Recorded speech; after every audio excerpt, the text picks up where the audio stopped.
la foi, mais non pas d'amour. Paul dit que toi, le plus grand de ces trois choses, l'amour, l'espérance et la foi, l'espérance et l'amour, c'est l'amour. C'est-à-dire que pour que ta foi soit au niveau du que Christ a voulu, tu dois avoir l'amour, comme Jésus a dit dans le livre de Luc, où il disait que laissez les petits enfants venir à moi, car le royaume de Dieu les est semblable. Quand tu tapes sur ton enfant, parce que l'enfant a cassé un plat ou un verre ou une cuillère, l'enfant devient pleurer entre les mains de qui?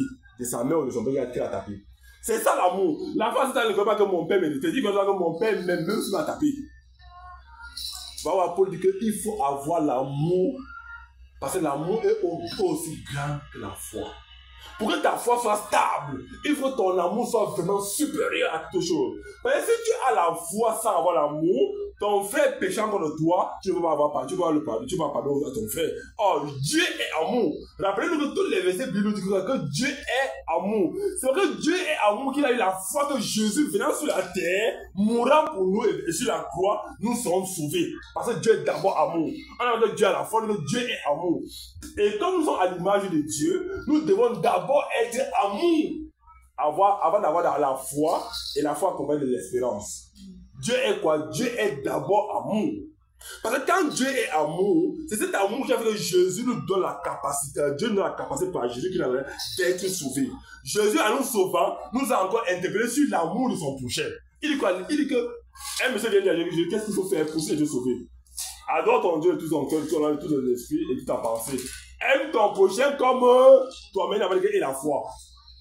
Il dit quoi? Adore Dieu de tout ton cœur, de toute ton âme, de tout ton esprit, de toute ta pensée. Deuxième commandement, aime ton prochain comme toi-même. Alléluia. Ça veut dire quoi? Dieu n'a pas dit que aime ton prochain, Dieu n'a pas dit que la foi. Non. Pour que ta foi soit grandissante, il faut que ton amour soit supérieur à toutes choses. Maintenant, la foi de l'espérance en Christ. Mais d'abord, il faut que tu aies l'amour. Les chrétiens n'ont plus d'amour. Le chrétien, il peut faire 5 ans, 6 ans. Il n'est pas capable de voir que le frère l'a blessé hier. Si ton frère t'a blessé, reprends ton frère. Si tu ne peux pas le reprendre, pardonne à ton frère et continue à vivre avec lui comme s'il rien n'était. Parce que tu as déjà pardonné. Mais aujourd'hui, ça n'existe plus à l'église. Non, il se prend pour qui? Parce qu'il donne les offrandes mieux que moi, parce qu'il jeûne plus que moi. Non, ce n'est pas la comparaison.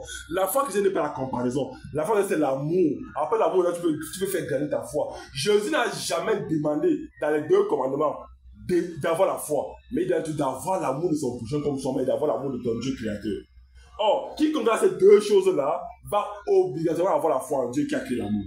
Amen. Donc c'est pour nous